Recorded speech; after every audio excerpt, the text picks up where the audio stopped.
Labdien! Es esmu Justīna Jurcika, un šis ir portāla TV3LV podkāsts Veselīgas sarunas. Tajā pārnedēļas kopā ar Veselības centra apvienības speciālistiem izzinām dažādas aktuālas tēmas, lai ik viens no mums būtu soli tuvāk veselībai.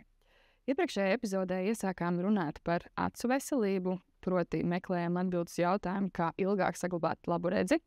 Un šoreiz par to paturpināsim, bet nedaudz citā griezumā, proti parunāsim par acu lāzeru korekciju. Un, lai noskaidrotu visu svarīgāko, šoreiz uz sarunu es esmu aicinājusi Veselības centra apvienības Aiva klinika oftalmoloģu Ingrīdu Kozlovsku un optometristi Zandu Rusku. Labdien, dāmas! Labdien! Jautājumu ir diezgan daudz, tāpēc mēs ķersimies klāt bez vēl garākiem ievadiem. Un iesākumā tāds starta jautājums, proti par acu operācijām, lazeru korekcijām. Pastāstiet, kas tad ir tie gadījumi, kuros cilvēkam var tikt veikta lazeru korekcija? Es laikam pats sākšu. Jā, pastāstīšu. Tie ir cilvēki, kuri valkā brilles vai kontaktlēcas, bet viņus kaut kā apgrūtina tas.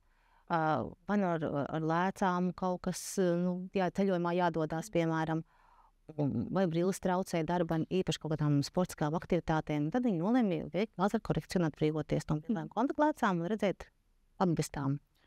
Tas ir arī abos gadījumos. Es esmu biežāk dzirdējis, ka man paziņu gadījumā tas izvēles veikt lazeru korekciju ir pasliktināta redzē tālumā. Var veikt arī, ja ir tūmā, ja mēs sliktāk redzam.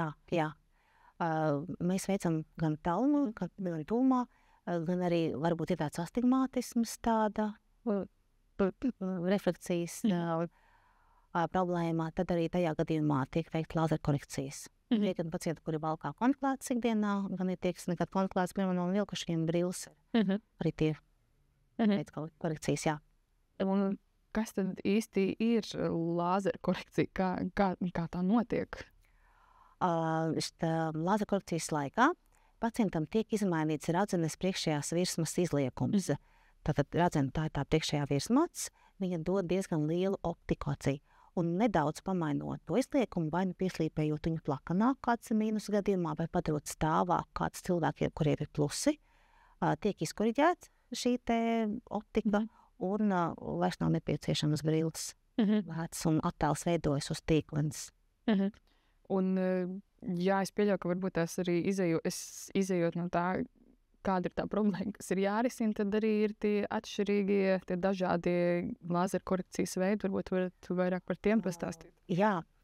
Jūs domājat, tie VPRK lāzeri, kas ir tāds varbūt smile, ir dzirdēts arī, jā. Zobārs. Jā, īstenībā acis smaida pēc šīs, var teikt, korekcijas. Būtība ir viena un tā pati, izmainīt radzenes liekumu, bet atšķirās veidi, kāds tiek darīts. Un var noslīpēt uzreiz no augšas, kāds ir PRK metodē, var atdalīt nelielu audu daudzumu, tā kā mazu tādu šķēlīti no radzenes, pacelt tādu nolāzerēt un atlikt atpakaļ. Un vēl tā kā smile gadījumā, es dažreiz tos salīdzinu laparoskopisku operāciju, tad iekšā radzenē tiek izveidotas divas virsmas, augšējā un apakšējā, iekšā radzenē lāzers izveido, un caur mazu griezienu šis auda daudzums tiek izņemts ārā. Un nav lielā grieziena, ar ko slīdam, kad lasika domā. Un, ja ir radusies šī nepieciešamība pēc kādas no acu lazeru korekcijas, vienalga vai tur neredz tūmā vai tālumā, kāds ir varbūt tas klasiskais ceļš, kā vispār cilvēks nonāk tad līdz tai operācijai vispār? Klasiskais ceļš ir Aiva klīnikas mājaslapā atrast kontaktus un pierakstīties konsultāciju. Pierakstīties konsultāciju pie Ingrīdes, un tad redzes pārbauda veids sākumā optometrists. Būtu ļoti labi paņemt līdzi pašreizējās brilles vai iepriekšējos datus par to, kā redze ir mainījusies. Jo, kā jau jūs minējāt, ir dažādi refrakcijas defekti, jeb miopija, tautas valodā tuvaredzība, kad ir ietekmēta vairāk redzes tālumā, to var operēt. Hipermetropija, tālredzība, kad redze var būt pasliktināta gan tālumā, gan tuvumā, un astigmatisms arī ietekmē īstenībā visus attālumus, tādēļ to nevar izdalīt tā pavisam tur tikai tālums. Tātad, uzlabojot redzes esumu tālumā, viņš uzlabojas hipermetropijas un astigmatismu gadījumā visos attālumos. Vienalga, vai tas ir lasīšanas telefona vai datorā tālums. Nu, lūk, tad tiem, kas nesāk kontaktlēcas, būtu svarīgi 2 nedēļas pirms refrakcijas vizītes nelikt kontaktlēcas vispār. Ja tās ir cietās kontaktlēcas, tad mēnesi nevajadzētu likt pirms tam. Kādēļ? Tādēļ, ka kontaktlēcas, lai arī mīkstu, viņi var nedaudz mainīt rāds priekšējo virsmu, ko mēs tad mēram. Skatāmies redzenes biezumu. Precīzi vienkārši tā mērījam. Jā, tādēļ mums gribās visu izdarīt pēc iespējas precīzāk un pareizāk, lai cilvēks ir vairāk apmierināts ar rezultātu un viņš ir ilgtermiņā labāks. Tādēļ neliekam kontaktlēcas, pierakstamies pie Ingridas un tad mēs veicam visus nepieciešamos izmeklējumus. Pārbaudas laikā mēs skatāmies redzi bez korekcijas, ar esošo korekciju, skatāmies, vai mēs varam iegūt vēl labāku rezultātu. Un tad tiek mērīti arī asaru testi, tiek pilināts. Asaru testi, kāds izpaužās? Tu liek raudāt, ja tas skatījies filmas? Asaru testi, mēs skatāmies, cik daudz asaru dabīgi ir uz plaksta maliņas, tad mēs skatāmies, cik ilgi viņi var noturēties. Jo dažkārt šie pacienti, kas nāk uz operāciju, viņi jau ir lietojuši brīvs vai kontaktlēts. Un kontaktlēts lietošana ilgtermiņā var tomēr acis ausināt, tīpaši, jo ir daudz darbs ar datoru vai citi faktori, kas veicina acu sausumu. Līdz ar to mēs skatāmies, cik daudz asaru jau ir uz to brīdi pirms operācijas. Un svarīgi ir varbūt atcerēties, ka mēs pilinām pārbaudas laikā pilienus, kas paplašina zīlīti, atslābina acu akumulāciju, lai redzētu, kāda ir īstā refrakcija. Un tad, ja ir plata zīlīte, ir nedaudz grūtāk vadīt automašīnu. Pēc tam tādēļ būtu labi, ja kāds parūpētos un atvestu vai jāizvest. Jā, vai aizvest. Var arī ar sabiedrisko brašķi. Jā. Tieši tā, lai nebūtu korķos pēc tam. Tad klasiskais ceļš ir pierakstīties uz vizīti. Un tad mēs arī noskaidrojam. Jau novirzīs tālāk un viss ir aizvadījis. Negluži varbūt aiz rokas, bet es mums parādīju. Arī tā. Ja vajadzēja, arī aiz rokas. Jā, šīs situācijas, tā vajadzība pēc lāzera korekcijas var būt dažādi, pie dažādām redzes problēmām, un tomēr vai jebkuram var arī veikt šīs operācijas, vai tomēr ir kaut gadījumi, kad var saņemt cilvēks atteikumu? Apmēram 1 vai 2 no 10 līdz 40 gadiem, diemžēl, nav labi kandidāti lāzera operācijai, kas var būt atkarīgs no redzenes plānuma vai, ja risks kaut kādām komplikācijām vai riski ir lielāki, tad, protams, mēs atsakam pacientam vai iesakam kādu konkrētu no šiem te veidiem. Ja redzenes biezums atļauj, ja nav citi parametri, kas norādītu uz kaut kādu iespējamu komplikāciju, tad pacients var izvēlēties, kuru no šiem operāciju veidiem viņš vēlās. Savukārt, ja ir situācijas, kad kaut kādu apstākļu dēļ nav iespējams veikt jebkuru no šiem veidiem, tad mēs iesakam kādu konkrētu. Tāpat tās arī dažādas citas autoimūnas saslimšanas, kuru rezultātā nevar veikt operācijas. Grūtniecības laikā. Noteikti ir tādas kontraindikācijas, ka tiešām nevajag veikt, nedrīkst veikt. Un ir relatīvas kontraindikācijas. Piemēram, savs acis, ja viņu izārstē, acis ir vesela, būtībā operācija drīkst veikt. Grūtniecības laikā, barošanas laikā nedrīkst veikt. Kas ir tie iemesli, kāpēc nedrīkst veikt? Tāpēc, ka mainās hormonālu ietekmi rezultātām var mainīties redze. To arī daudz pacienti ir novērojuši, ka pēc grūtniecības redze var mainīties. Arī pēc barošanas viņa var atkal atnākt savā tajā atkal refrakcijā, kāda viņam ir līnijas atgriezties. Jā. Viņš var neatgriezties un pateikt konkrēti, kuram pacientam kā būs, to nevar. To nevar pateikt. Jā, katrs skatījums ir individuāls. Jā, un ja plāno vizīti, arī viņu būtu labi plānot pēc tam, kad krūts barošana ir beigta. Tu, kas arī ir vērā. Šis gan jautājums man tālāk sarakstā ir, bet, ja pieminējat grūtniecību, tad pajautāšu, gatavojoties šai sarunai un meklējot arī internetā, kas ir kaut kādi varbūt biežākie jautājumi vai pieņēmumi par lāzerkorekcijām, bija šāds pieņēmusi, ka, ja tiek veikta acu lāzera korekcija, tad nedrīkst pēc tam vairs palikt stāvoklī. Te ir viens, ka grūtniecības laikā nevajadzētu, grūdas barošanas laikā nevajadzētu. Kā tad ir ar to, ka pēc tam bērniņš ir bijis tiešām nevar pēc tam taisīt lāzeru? Tas ir mīts. Es nevaru pateikt. Es tādu neesmu. Gandrīz katrā avotā, kur es... Lāzera korekcija neietekmē reproduktīvo sistēmu. Tādēļ taču grūtniecība var ietekmēt to, kā mainās refrakcija.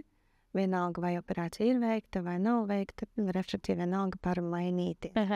Un tātad tie nav tādi savstarpēji atkarīgi. Varbūt tāpēc, ka ir šis te pieņēmums, ka var mainīties redzi grūtniecības laikā, un tad meitene domā, viņa viens bērniņš ir, varbūt otru plāno, un tad kā labāk varbūt tad sākumā bērniņu ieplānot, un tad uztaisīt refraktīvu operāciju. Jā, es ieteiktu, ja ir kāds baļš. Jā, no vienas puses, tā kā, ja ar pirmo grūtniecību ir bijušas izmaiņas, diezgan liela varbūt ir arī otrā grūtniecībā, bet ja pirmā grūtniecība nav mainījusi neko, tad iespējams arī, ka viss būs kārtībā. Un pat, ja redzi mainās pēc grūtniecības, arī viņi var mainīties arī pēc operācijas kādreiz, pamainīties kaut kas var. Tas nav nekas briesmīgs. Tad, tādā ziņā, jā, ja ir kāda sieviete, kas ir starp bērniņiem, kāds ir, un vēl domā par nākamo, bet arī ir kaut kur prātā iespējams acu lāzera korekcija, tad vienkārši vajag pēc savas pieredzes varbūt balstīt. Jāatnāk ar visiem izrunājam visu arī, kas vēl, ko esmu ievērojis par tām, lai saprastu, vai progresēt redzību vai ne. Optikā citreiz izraksta brilles, kas nav pietiekami stipras, un tad viņi atnāk uz vizīti un ir stiprāks, kā pamainījusies redze, bet īstenībā tas ir apzināti ierakstīts vājāks brilles kādreiz, kas nav pareizi gan, un tad mēs saprotam, šajā gadījumā progresīva nav bijusi, vienkārši nav bijusi pareiza korekcija. Jā, bet ja visu laiku ir novērojis, pieņemsim vienā vietā un domā par šo lāzeru korekciju, tad mēs esam redzējuši ļoti smuki sagatavots izrakstus, kur speciālists iepriekšējais ir uzrakstījis, ka tajā gadā redz bija tāda, tajā gadā bija tāda, un tad mēs varam saprast arī labāk, vai viņa mainās, vai viņa ir stabila. Jo tas, kas ir brillēs, nevienmēr ir tas, kas ir īstenībā acīs. Jā, noteikti. Jau kaut kādā mērā pārvirzoties uz to jau faktisku manipulāciju šo te lāzeru korekciju, kad jau tā notiek,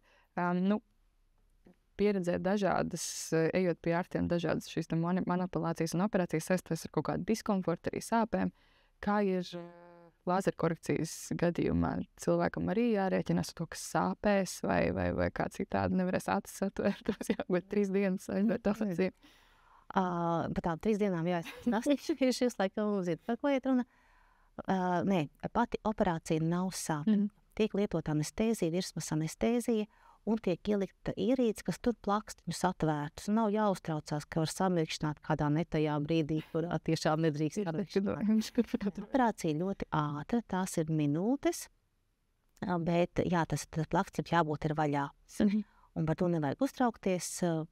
Tur mēs arī pacientiem pirms operācijas viņš jautā, kā es tagad paturēšu vaļā.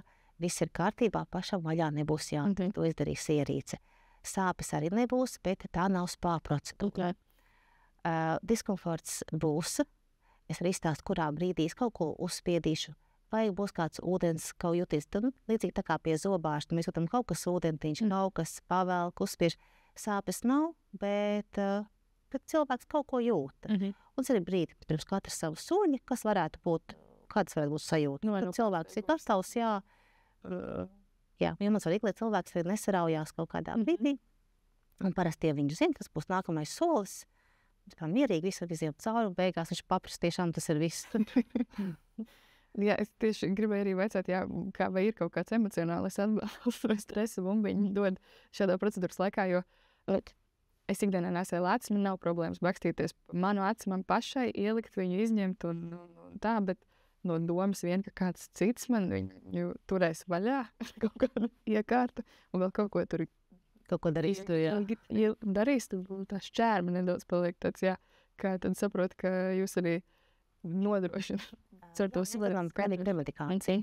Jā, tad ir tas atbalsts. Tādus ļoti, ļoti jūtīgus pacientus mēs atkal šajā konsultācijas laikā varam nedaudz saprast, vai viņš ir labs kandidāts operācijai vai nē.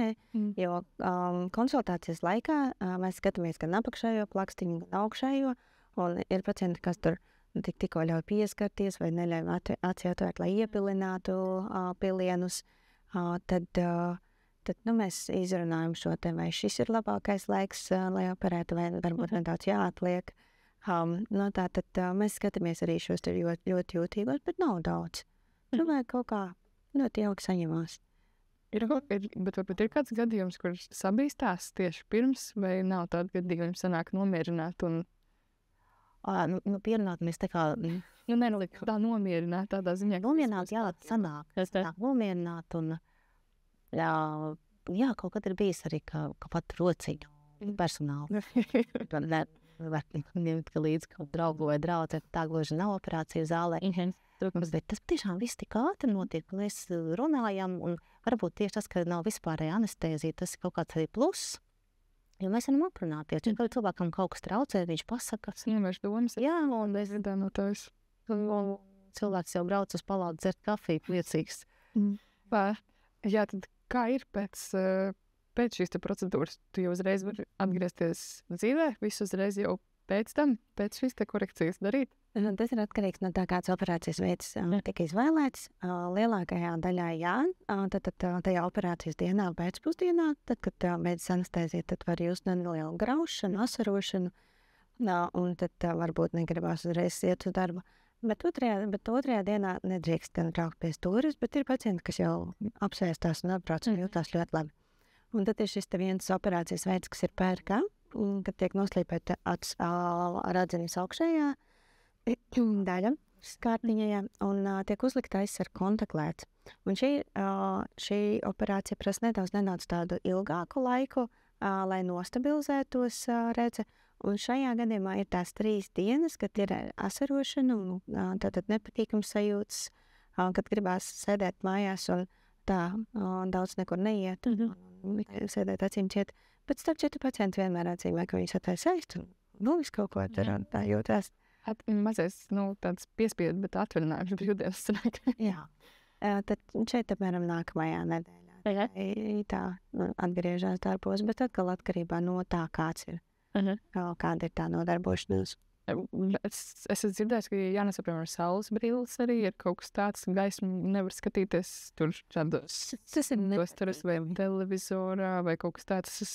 Es nezinu, es minu, es kļūdos. Tā, ka nedrīkst. Tas nav ļoti patīkami, tāpēc mēs iesakām. Bet, ka jūtīgs tās acis tajā brīdī vienkārši. Un ar to, protams, tajā brīdī, kad cilvēks vairākus gadus nav redzējis patstāvīgi labi, un tagad beidzot pienāk tā diena, kad viņš ir veicis lazeru korekciju un beidzot redze noskaidrojas, un viņš ir priecīgs par to rezultātu, par to, ka vairs nav vajadzīgs kontaktlēts vai brīles. Kā ir ar to rezultātu? Cik apsolīts tas vispār ir, ka viņš būs tāds, kāds ir gaidītais, un arī par to noturību, ka tagad man vairs nevajag brīles tēlamam, vai es tiešām varēšu arī visu atlikušo dzīvi staigāt bez šīm te brīlēm pēc lazeru korekcijas. Tas, ko mēs veicam, tā ir redzami, tie ir dzīvi audi. Viņi var dzīves laikā mainīties, tas ir pilnīgi normāli, bet no pieredzes un no pētījumiem var teikt, ka rezultāts ir stabils. Un tāpēc ir šī garantija, tas gads, kas tiek dots, ja tomēr kaut kas ir pamainījies gadu laikā, tad bez maksas tas tiek piekopots. Un būtībā tad kaut kāda garantija ir, bet es arī izrunāju pacientu. Protams, pēc 40 gadiem tie, kas nonāk pie ļoti labas redzes 20 gados, ap 40 gadiem vēl lasāmās brīles, tas ir arī pilnīgi normāli. Un mums ir arī programma pēc 40 gadiem, ko šajā gadījumā mēs varam arī palīdzēt tur piekoriģēt, ja ir lasām brilles vajadzīgas. Laicīgs rezultāts ir paredzams, jā. Bet viņš neizslēdz tādas dabīgas, tāds fizioloģiskas izmaiņas, respektīvi šis tāpēc 40 notiek nedaudz tālāk, atslēdzā izmaiņas, un tāpēc cilvēki uzliek brilles. Vai kaut kādas iespējams acu saslimšanas, kas ir tālāk tīklenē, tāpēc, ka operācija tiek veikta uz radzenes, viņa neietekmē to, kā tas attīstītos, to gaitu, vai tur notiek tie procesi, turpina notikt tā, kā viņi ir notikuši. Kā piemēram, tiem, kam ir lielāki mīnusi, jeb lielāka miopija, viņiem acu garums parasti ir lielāks, un līdz ar to tīklina var būt nedaudz plānāk, un viņai ir lielāki riski dažādām izmaiņām. Tādēļ ir šīs svarīgas arī regulāras vizītes pēc tam, lai skatītos, vai tad neņemot vērā, praktiski neņemot vērā, ka tur ir bijusi operācija, bet vai tīklinē viss ir kārtībā, un tas nav atkarīgs no tā, vai nesā brilles kontaklēts vai sataisīt operāciju. Jo tīklina vienkārši ir pati par sevi plānāka. Jā, minējāt, ka ir arī programma pēc 40 gadiem, tad vecuma tūredzībai saucamajai, tad arī ir iespējams kaut ko darīt. Jā. Strādāt ar šo. Tādā gadījumā tiek veikta mikromonokorekcija. Tā ir specifiska programma, kuras pamatā ir vadošās acis korekcija uz tālumu, un nevadošā acis tiek koriģēta uz nelielu mīnusu, bet viņas ir draudzīgas. Tas nav tā, ka viena acis katra pati par sevi strādā. Jā, viņas ir draudzīgas, smadzenes saliek kopā. Mūsu smadzenes ir ļoti gudras, un šie attēli tiek salikti, un cilvēks ir neatkarīgs no brillēm arī pēc 40, 45, 50 gados. Tas strādā diezgan labi. Tur nevajag baidīties arī pēc 40 iet prasīt, vai ir iespējams. Jā, tieši tā. Bet šai vecuma grupai vairāk atkal būs atteikumi, jo pēc 40 gadiem mēs jau biežāk redzēsim dažādas acu saslimšanas, kuru dēļ būs jāatsaka. Jā, ar jauniem pacientiem, kā Zana pieminēja, mēs arī vienmēr pasakam, tagad brilles nav, kontaklētas nav, bet tāpat ir jāsako acīm, tāpat ir jāiet uz vizītēm. Jo aci mēs nemainām, mēs tikai optiku apmainām. Jā, neaizmirst par to, ka ir jāturpina rūpēties. Jā, tieši tas pēkšņi acu veselību. Labi. Neatsveru visu pārējo. Jā, parunājām te par šo te nepareizo pieņēmumu par palikšanu stāvokli ar korekcijām. Vēl arī viena tāda lieta, kas iespējams ir saistīta ar to, ko drīkst vai nedrīkst darīt. Pieļaujoties pirmajās dienās pēc lāzera korekcijas, kā ir kaut kāda fizisko slodzi un peldēšana. Drīkst, nedrīkst te pašā dienā nākamajā vai pēclaicīgi? Tad ūdenī ir daudz dažādu mikroorganismu baktērijas, kas var negatīvi audos, kas vēl dzīst, radīt iekaisumus un negatīvi ietekmēt. Tādēļ nākamajā dienā nedrīkst peldēt. Apmēram uz mēnesi tiek rekomendēts pacientiem izvairīties no peldēšanas, no kontaktsporta veidiem. Lai netraumētu, jā. Jā, tieši tā, lai ļautu acīm mierīgāk visam sadzīt. Ir īpaši pēc pērkā, kur tā sadzīšana ir nedaudz ilgāka un lūmāka, bet tātad pēc visiem apmēram mēnesis ir tas laiks, kad vajadzētu izvairīties no tādām aktivitātēm. Pat pirmajās dienās tiek ieteikts seju tā ar ūdeni, bet arī mītu vielu, mītu salvetā, lai atklāts ūdens acīs neiekļūtu. Jo, kāda ir tie varbūt iespējami kaut kāda komplikācija riski? Infekcijas galvenokārt, jā. Jā, to neviens, es pieļauju, nevēlas pieļaut acīm, tīpaši, ja tā ir viena no galvenajām cilvēku arī maņā, lai dzīvotu pilnvērtīgi. Jā, tie gan izrakstīti pilieni pēc operācijas, kas ir jāpilina pēc plāna, un kas šo te pēc iespējas samazina, bet, jo vairāk arī pats pacients rūpēsies par to, lai neiekļūtu acīs, jo tas būs tā drošāk. Jā, par tām komplikācijām sakāt, ka tā infekcija, kāda infekcija ir iespējama, ja ir neapdomīgi pēc tam ļauts tām acīm sadzīt pēc šīs lāzera operācijas, bet arī tāds, arī maldīgs pieņēmums, ticu, bet ir tāds jautājums, neretiskan vai palikt arī akls lāzera operācijas laikā. Es pieļauju, kāds varbūt baidās tā iemesla dēļ, ka bakstās acī, tomēr es varbūt sabīšos, noraustīšos un viena nepareiza kustība no manas puses, no ārsta puses, un tad vispār nav. Ko es teiktu šiem cilvēkiem, kas baidās no tā? Nē, tas ir normāli. Baidīties ir normāli. Es vairāk piecos pacientu, kuri baidās un daudz jautā, nekā pat tādu, kuram ir pilnīgi viss vieta alga.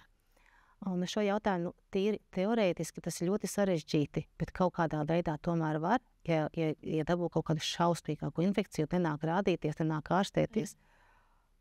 Ievār galvas piltīs. Un ignorēt to, kas notiek tālāk. Pildīgi, nepilni pilienas, ļoti sarežģīti. Operācijas laikā tas nevar notikt. Ne. Par to nav jābaidās. Iekārtas ir ļoti, ļoti drošas, ļoti izstrādātas. Pat ja pacients novērš skatienu, viņš momentā atslēdzās lāzers. Nebūs tur. Tad šo izslēdz no tā. Tagad lāzeri ir tik gudri un skaisti un precīzi, ka tad acu operācijas baļu faktora uzdevumu var nelikt. Var nelikt vairāk. Vēl ir tāda, es pieļauju, šis būs tāds muļķīgs jautājums, ko uzdot jums, bet tomēr arī ir dzirdēts tādās neformālās sarunās vai arī internetā kaut kur, nezinu, pa jokam vai nopietni cilvēki to saka, bet ka lazerkorekciju nevajag veikt, tāpēc, ka ļoti bieži optometristi, oftalmologi paši ir ar brillēm, un ja viņiem ir brilles, viņi neveic lazerkorekciju, jo viņi paši zina labāk par to, par iemesliem, kāpēc nevajadzētu veikt. Kāda ir, ka jūs varbūt teiktu, kāda ir tie iemesli, kāpēc kolēģi izvēlas arī neiet šo ceļu šādā veidā, koriģējot? Mūsu kolēģi tādi paši cilvēki ir. Ir daļa cilvēku, kuriem nedrīkst veikt šīs kontraindikācijas. Un tad, ja viņiem kāds prasa, kāpēc neveikt, ka viņiem ir jāskaidro ilgi un dikti. Tas ir viens otrs, tā ir viņa izvēle arī. Mums izvēle vēl kāda brilles kontaklēcas. Tieši tāpat. Es esmu veikusi operācijas gan kolēģiem, gan optometristiem, gan acu-ārstiem, gan arī citu specialitāšu kolēģiem. Tādā ziņā jāatceras arī. Laikam īsti tomēr, tas ir. Arī tikai cilvēki. Varbūt par izmaksām nedaudz, jo arī man personīgi viens no iemesliem, kāpēc es vēl svārstos par redzes lāzera korekciju. Viens bija faktors, ka man vajadzēja sagaidīt, ka nostabilizējas šī redzes pasliktināšanās 2 gadus šķiet bija. Kur ir jāsagaida tas periods, kur ir stabili slikta. Paliek. Un tas ir viens faktors, un otrs, par tām izmaksām. Šķiet diezgan lielas, cik tas izmaksā, un varbūt arī kā tas atmaksājas kaut kādā mērā, ja tiek veikt. Tātad mūsu klinikā asu operācija, lāzera korekcijas operācija maksā sākot no 1000, abām acīm līdz 3000. Tātad atkarībā no tā, kurš no operācijas veidiem tas ir, kas taisa griezienus, un tātad šo mēs visu arī izrunājam konsultāciju laikā. Cik ātri tas atmaksājas, ir atkarīgs no hobijiem, no tā, cik ļoti varbūt traucē brilles, vai ko jūs izmantojat pašlaik korekcijas līdzekli, ja jūs izmantojat kontaktlēcas. Paskaitīsim. Ja tās pieņemsim, ir vienas dienas kontaktlēcas maksā vidēji no 18 līdz 30, varbūt vairāk, vienai acī pusmēnesi. Tātad 2 acis, 60 eiro mēnesī, ja katru dienu liek kontaktlēcas, vienas dienas kontaktlēcas. Zinu, ka mēnešiem būs mazāk nedaudz, bet tātad 60 eiro mēnesī, tas būs 800, tas ir gadā, tas ir ļoti tuvu tikai vienas dienas kontaktlēcas. Ja pasūta brilles, tad cik kuram izmaksā brilles? Brilles šobrīd arī mēram sākot no pārklājumu kādu izvēle. Rāmīša, nav uzraksta uz rāmīša. Tātad, kas arī būs vidēji sākot, nevis vidēji, bet sākot no 150 līdz tuvu operācijas cenai. Tādēļ, ar ko salīdzina, vai kāds ir tas komforts vai tā. Bet, ko es gribēju vēl pieminēt par tiem gadiem, jāpaskatās, ka redze ir apmēram stabila. Ja ir plānā taisīt kaut kādā brīdī operāciju, bet šobrīd, pieņemsim, redze vēl mainās, arī mēs varam paskatīties, kas ir tas sākuma punkts konsultācijas laikā, un pieņemsim, tad pēc gada skatīties vēlreiz, kas ir pamainījies, vai tas ir, vai mīnus ir mainījies, vai atsgarums ir mainījies. Tātad šādas kontrola vizītes arī dažkārt ir ļoti ieteicams. Tādēļ izmaksas, manuprāt, ļoti, ļoti, ļoti labi salīdzinām ar kaut vai, nedēļas atvaļinājumu braucieniem šobrīd, vai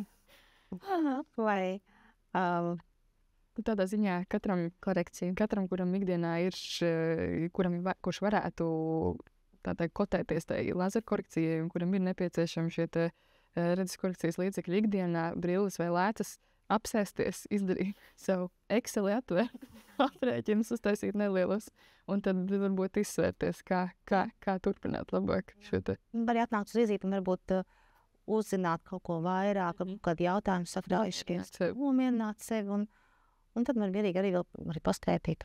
Gan neviens jau uzreiz neved uz operāciju. Tieši tā. No sākuma saruna, viss pēdējais sagatavošanās darbi, un tad uz operāciju.